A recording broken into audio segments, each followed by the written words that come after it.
Nous, forces de défense et de sécurité, avons décidé de mettre fin au régime que vous connaissez.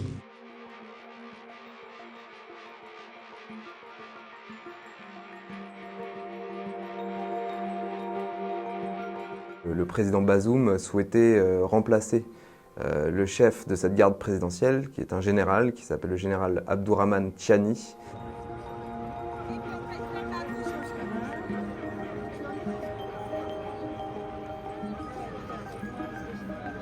Ces hommes-là étaient passés à l'action contre le président Bazoum pour empêcher le remplacement de Tiani.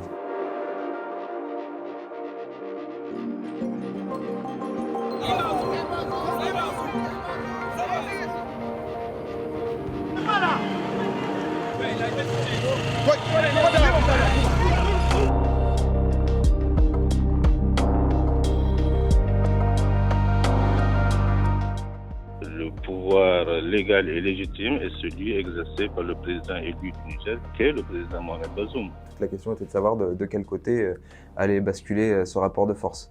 Tous les moyens seront utilisés au besoin pour que l'ordre constitutionnel soit rétabli au Niger, mais l'idéal serait que tout se fasse dans la paix et de la concorde. La CEDEAO, avec le président béninois Patrice Talon, qui est un peu son envoyé au Niger, ont essayé de faire basculer les choses favorablement pour Mohamed Bazoum.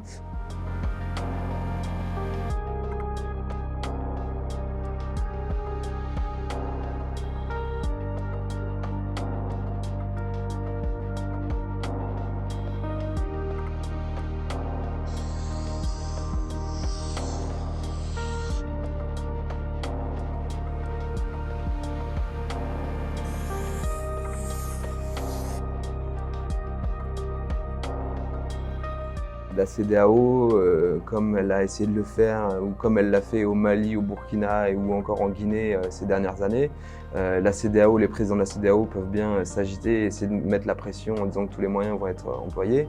Il n'empêche qu'aujourd'hui, c'est encore une fois, c'est d'abord et avant tout une histoire entre militaires et aujourd'hui, c'est eux qui tiennent le pouvoir. Dans ce contexte-là, il est très difficile d'imaginer une autre issue pour Mohamed Bazoum que la démission.